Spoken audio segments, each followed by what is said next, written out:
Hi, this is Tim of the 1916 Company. Welcome and thanks for logging on. If you love this watch, email me, Team Mosso at the1916company.com for purchase pricing and availability questions concerning this watch.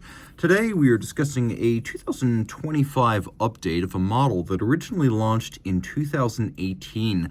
From Arnold Son of La Chaux-de-Fonds, this is the Globetrotter Steel 42 Green or Greenwich Green Edition. So the green, also described on the strap as Cornwall green, is a signature color for this model, which was originally a 45mm watch when launched back in 2018. So this 2025 limited edition of 88 pieces is a smaller, more wearable, and even slightly upgraded watch from a technical standpoint. So taking a quick look, you can see it's 42 in diameter. It has a dramatic glass box style crystal, 15.4 millimeters thick, 48.7 from lug to lug. It has a 20 millimeter spacing between the lugs. Now, of course, because it does have a fairly bulbous profile, it's not a small watch. It's been made smaller than the huge watch it used to be. You could see on my 16 centimeter circumference wrist, it wears quite nicely, and I would actually say that in this size, it now wears well on a wrist of 16 centimeters circumference, maybe 15 centimeters circumference and up. And surprisingly, it will fit underneath a lot of shirt sleeves and definitely jacket cuffs because of that dramatically sloped bezel and crystal. There's your over-the-top shot, which always tends to exaggerate the width of a watch. So the strap. The model may be the Greenwich green, but the strap is described as Cornwall green. Now you can see it's a high quality cut, large rectangular symmetrical scale alligator leather, and that on both sides. That's a rare and expensive cut of the animal. It is very close to British racing green, if we want to bring in another UK green association. And we have here folded edges with a monotone stitch, curved spring bars that allow the strap holes to be drilled very close to the case, and thanks to the curved spring bar, no impediment to the motion of the strap. You can see on the bottom we have green calfskin, and that it is an Arnold Son factory strap in unworn condition with an Arnold Son buckle featuring media blast and polish. And the profile of the buckle matches the profile of their lugs. Now you can see these lugs have a beautifully sharp and distinct break from the case band. And then the bezel has a little bit of a flange outboard and then a domed profile leading up to that dramatically cambered crystal.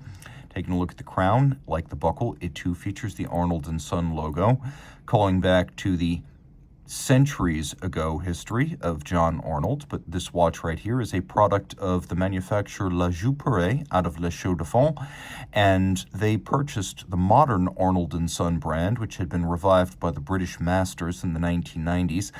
And through lug-to-lug, Arnold Son has the ability to make its own movements, and it is an august and complete manufacturer, lug-to-lug. As a result, Arnold Son, despite being a revival brand, has far more original in-house watchmaking capability than many older brands which are not comprehensive manufacturers. The dial is a fascinating piece, as we have this dramatic steel bridge across the top that has been exquisitely beveled and polished. Now, if you look in profile, you can see it's satin finished. Across the top, it's polished.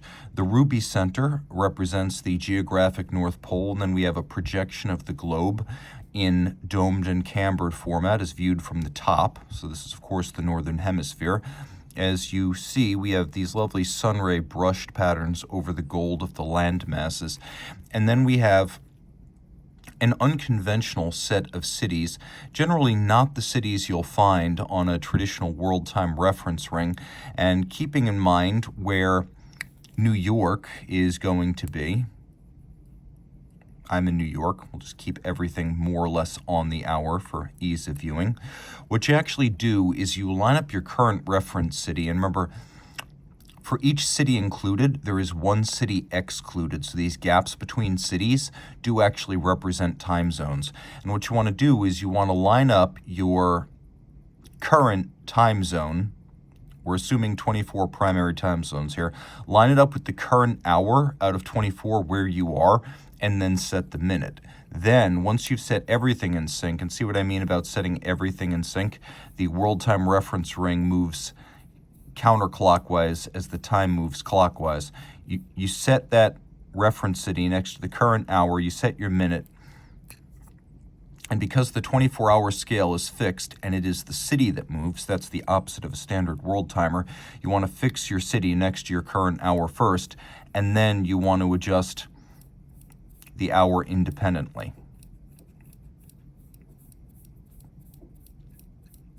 Now, I should mention, what you are able to do here is once you've got it all set up, you can set your current or your reference city relative to the hour scale. So that's actually your choice to make. Taking a quick look, you can see we've got loomed hands for the hours and the minutes.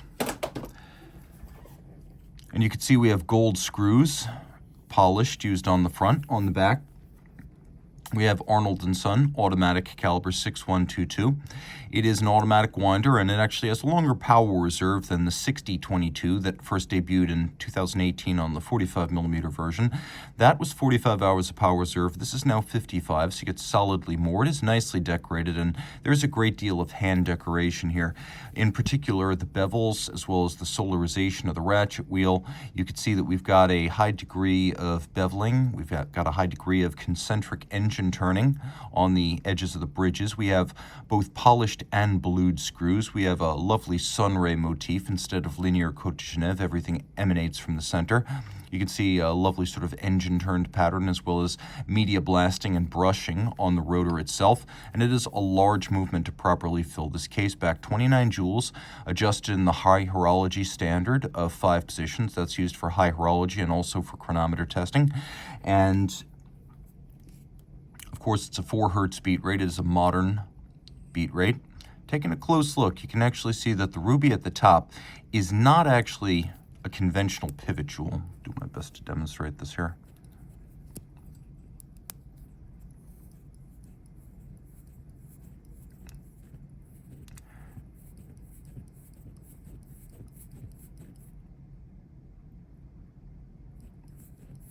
If you look very closely, you can see that there is no conventional pointed pivot. There is instead a screw fixing that sits just below that ruby cup. Very cool. It's all 30 meters water resistant. If you love this watch, reach out to Team Mosso at the 1916company.com for purchase and pricing details.